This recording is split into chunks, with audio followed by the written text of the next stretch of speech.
न्याय की उम्मीद से आने वाले व्यक्ति को न्याय मिलना चाहिए। सिविल जज मुकेश कुमार रैगर सीमलवाड़ा बार एसोसिएशन की कार्यकारिणी का शपथ ग्रहण समारोह आयोजित। आप देख रहे हैं डूंगरपुर खबर फास्ट न्यूज चैनल को सब्सक्राइब करें एवं खबर को लाइक जरूर करें। सीमलवाड़ा न्यायालय से जुड़े बार एसोसिएशन के नवीन गठित कार्यकारिणी पदाधिकारियों का शपथ ग्रहण समारोह सिविल जज मुकेश कुमार रैगर की अध्यक्षता में मंगलवार देर शाम को हुआ। मुख्य अतिथि पुलिस उप अधीक्षक सुरेश कुमार डाबरिया, विशिष्ट अतिथि तहसीलदार राजकुमार सारेल, प्रधान कारीलाल ननोमा, धम्बोला SHO राकेश कटारा, भामाशाह रजनीकांत पंड्या, संरक्षक इंदुलाल पाटीदार थे। संरक्षक इंदुलाल पाटीदार ने बताया कि निर्विरोध चुनाव में अध्यक्ष गौतमलाल रोत, उपाध्यक्ष कालूराम डामोर क्षेत्र सीमलवाड़ा, प्रवीण रोत क्षेत्र झोत्री, रमेश चंद्र रोत क्षेत्र चिखली, कोषाध्यक्ष कर्तव्य शाह, सह कोषाध्यक्ष सतीश कलाल, सचिव पीयूष कलाल, सह सचिव अभिषेक उपाध्याय, महामंत्री मनीष कलाल, भंवरलाल डामोर, प्रवक्ता कपिल रोत, सह प्रवक्ता अशोक रोत को जिम्मेदारी सौंपी। इस दौरान सिविल जज मुकेश कुमार रैगर ने कहा कि एडवोकेट, पुलिस और न्यायपालिका कोर्ट में न्याय की उम्मीद ले आने वाला प्रत्येक व्यक्ति को न्याय मिलना चाहिए, चाहे वो दोषी हो या निर्दोष। व्यक्ति के दोष के अनुसार न्याय मिलता है। कोर्ट और न्याय की उम्मीद करने वाले व्यक्ति के बीच संवाद का कार्य सेतु के रूप में एडवोकेट करता है। वहीं तहसीलदार राजकुमार सारेल ने कहा कि कई किसानों के जमाबंदी, आधार कार्ड, बैंक खाते में नाम की त्रुटि होने से पात्र होने के बावजूद कई योजनाओं से वंचित होना पड़ रहा है। ऐसे में एडवोकेट और राजस्व विभाग संयुक्त रूप से पैरवी कर किसानों को लाभान्वित कर सकते हैं। वहीं प्रधान कारीलाल ननोमा ने बार एसोसिएशन की मांग पर टीन शेड निर्माण की घोषणा की। वहीं राम मंदिर प्राण प्रतिष्ठा के मुख्य यजमान रजनीकांत पंड्या का भी शॉल ओढ़ाकर सम्मानित किया। नवीन कार्यकारिणी को जज मुकेश कुमार रैगर ने शपथ दिलाई। इस मौके पर बालगोविंद पाटीदार, भगवान गुर्जर, श्रीकांत जैन, श्रवण रावल, धवल पटेल, जगत सिंह चुंडावत, गिरधरलाल, शांतिलाल एवं कोर्ट, उपखंड कोर्ट के कार्मिक सहित उपस्थित थे। संचालन प्रवीण पाटीदार और आभार वीरेंद्र सिंह चौहान ने जताया।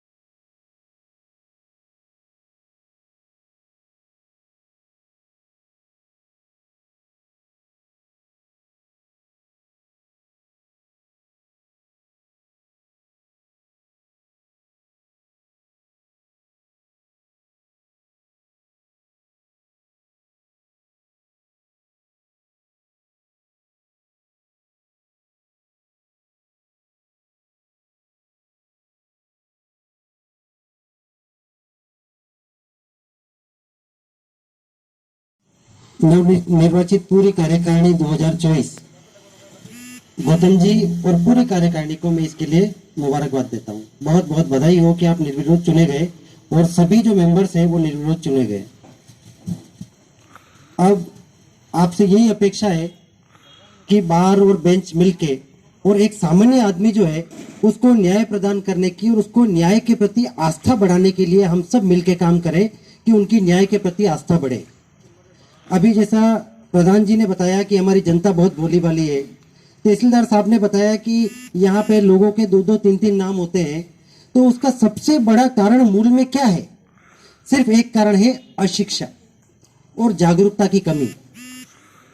अगर बहुतायत के अंदर अगर जनसंख्या जो है अशिक्षित है, अल्प शिक्षित है, जागरूकता की कमी है, तो इस तरह की छोटी छोटी परेशानी आएगी जिसके अंदर एक आम आदमी उलझा हुआ रहता है। लेकिन कानून निर्बल का बल है।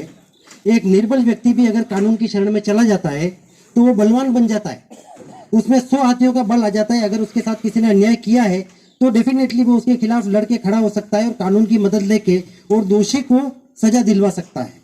ये शक्ति कहाँ से आई? ये शक्ति कानून की जो संविधान के माध्यम से दी गई है, इसकी सबसे मजबूत कड़ी अगर कोई है तो वो अधिवक्ता है। आपको इतना पावन कार्य करने का मौका मिला है कि आप इसी कार्य को करते हुए जो है काफी सत्कर्मों की तरफ बढ़ सकते हैं, जिसमें एक आम आदमी को न्याय मिलेगा, लोगों की न्याय में आस्था बढ़ेगी, लोगों का न्याय में विश्वास बढ़ेगा। आज कहीं पर भी किसी भी डिपार्टमेंट से किसी भी तरह की किसी भी परेशानी से अगर कोई आम आदमी गुजरता है तो उसको सबसे पहले यही याद आता है कि भाई मैं कोर्ट चला जाऊं, मैं कोई वकील साहब के पास चला जाऊं तो मुझे न्याय मिल जाए।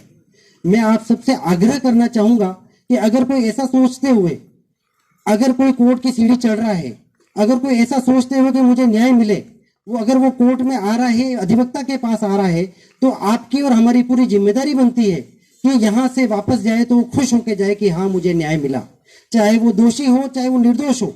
दोषी को भी न्याय पाने का पूरा हक होता है। उसका रीजन क्या है कि उसको कितनी सजा दी जाए। ककड़ी चोर को कभी फांसी की सजा नहीं दी जा सकती, जितना उसका अपराध है उससे ज्यादा उसको सजा नहीं दी जा सकती। किसी एक अपराधी को एक अपराध के लिए 2 बार सजा नहीं दी जा सकती। ये सब काम किसका है? एडवोकेट्स का है। हम अपनी जिम्मेदारी समझें, अपनी जिम्मेदारी को बहुतायत में निभाएं और इस जिम्मेदारी को निभाते हुए जो एक सामान्य आदमी को न्याय प्रदान करने की कोशिश करें, इसका प्रयास करें। डेफिनेटली हम एक दिन सफल होंगे और आज जैसी शिकायत जैसी जो छोटी छोटी परेशानियां आ रही है, अपेक्षा करते हैं कि आगामी 2-5 सालों में जैसा तहसीलदार साहब ने बताया कि ऐसा कैंप लगाएं जिसमें इनकी छोटी छोटी परेशानियों का सुलटारा करें। तो ये आपकी और हमारी जिम्मेदारी बनती है कि हाँ, हम इसीलिए बैठे हैं कि एक आम आदमी की पीड़ा समझें, आम आदमी को न्याय प्रदान करने की कोशिश करें। एक मैं आपसे और आग्रह करना चाहूंगा, सभी हमारे जो एडवोकेट्स हैं, बार का इतना अच्छा समन्वय जो आज मैंने देखा है और जो मैं पिछले सालों में देख रहा हूं, आपसे अपेक्षा है कि आप आगे भी इसी समन्वय से काम करें, क्योंकि जब तक माहौल सौहार्दपूर्ण नहीं होगा, हम हमारी मंजिल या हमारे उद्देश्य की पूर्ति में नहीं रहेंगे। हम अपना उद्देश्य तब तक प्राप्त नहीं कर सकते जब माहौल सौहार्दपूर्ण ना हो। आपका, हमारा, डिप्टी साहब का और हम सब का यहाँ पे एक ही चीज के लिए बिठाया गया है, एक ही हमारा कर्तव्य है कि आम आदमी को न्याय दिया जावे, आम आदमी के अधिकारों की सुरक्षा किया जावे और आम आदमी को अगर कोई इसी तरह की कोई परेशानी है कानूनी रूप से या संवैधानिक रूप से, तो उसका सुलटारा किया जावे। तो मैं आप सभी से अपेक्षा करूंगा कि आप इसी सौहार्दपूर्ण माहौल के अंदर जो है आगे भी काम करते रहेंगे और आगे भी जो है इस बार की शोभा बढ़ाएंगे जो दूर दूर तक जाएगी। एक मैं आपसे आग्रह करना चाहूंगा सभी बार के सम्मानित सदस्यों को कि देखिए, आज के 20 साल पहले कोई स्कूटर चलते थे, अगर आपने देखे होंगे, आज वो स्कूटर आपको नजर नहीं आते हैं। आज के 10 साल 12 साल पहले नोकिया 1100 मोबाइल चलते थे, वो आज आपको नजर नहीं आते हैं। आज हम सबके पास स्मार्टफोन है। तो क्या कारण है कि वो स्कूटर बंद हो गए? क्या कारण है कि नोकिया 1100 बंद हो गए? उसका सिर्फ एक कारण है कि वो टाइम के हिसाब से अपने आप को अपग्रेड नहीं कर पाए, अपनी चीजों में सुधार नहीं कर पाए। आज जब हमें एंड्रॉइड चाहिए और यदि हमें अच्छी बाइक चाहिए, पावर बाइक चाहिए, और अगर वो स्कूटर ने अपने आप को पावर बाइक में कन्वर्ट नहीं किया है तो उसका जमाना लद गया, वो बंद हो गया।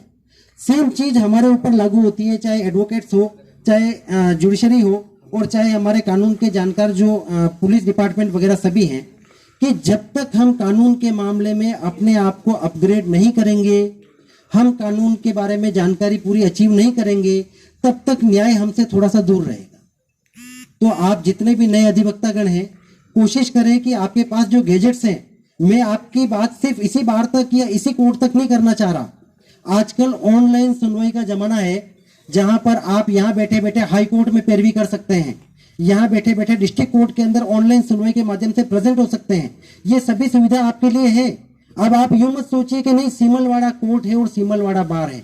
आप एक रेस्पेक्टेड एडवोकेट पूरे राजस्थान की किसी भी कोर्ट के अंदर प्रैक्टिस कर सकते हैं, अगर आप समय के हिसाब से अपने आप को अपग्रेड करते हैं, अगर आप समय के हिसाब से अपना नॉलेज गेन करते हैं, नॉलेज को बढ़ाते हैं, तो और तकनीक की सहायता लेते हैं जो आज के जमाने की जरूरत है।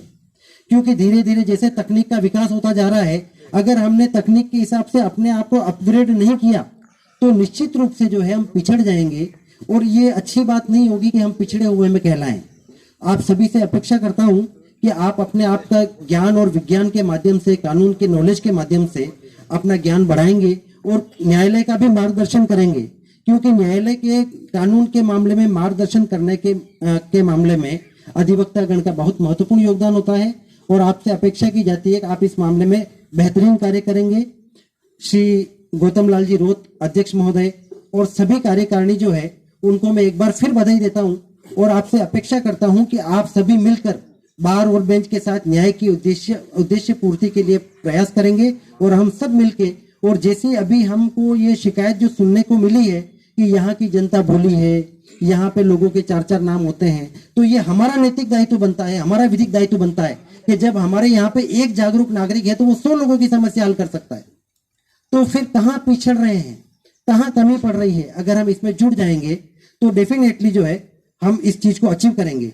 एक श्री इंदुलाल जी पाटीदार का एक अभी वाक्य था कि पेशा है तो पैसा है। तो इस मामले में मैं निवेदन करना चाहूंगा कि डेफिनेटली पेशा है तो पैसा है, लेकिन यकीन मान के चलना कि जब हम तन मन से काम करते हैं तो पैसा एक बाय प्रोडक्ट के जैसे आता है। हमें उसके लिए कहना नहीं पड़ता कि हमें फीस दो, आपको कहना नहीं पड़ता है कि भाई फीस दो। अगर आप मन लगा के, तन लगा के, और अगर आपने पूरी एबिलिटी से आप काम करते हैं, और डेफिनेटली अगर हमारा उद्देश्य जो है वो अगर पावन है तो पैसा भी मिलेगा आपको, और जो भी आपकी जरूरतें हैं वो सब पूरी होगी। लेकिन इसमें एक ही अपेक्षा है कि हमारा परम उद्देश्य जो है उसको हम याद रखें और न्याय के हित के लिए कार्य करें, और जो भी करें न्याय हित में करें। जी, इसी के साथ मैं अपने शब्दों को विराम देता हूं। धन्यवाद।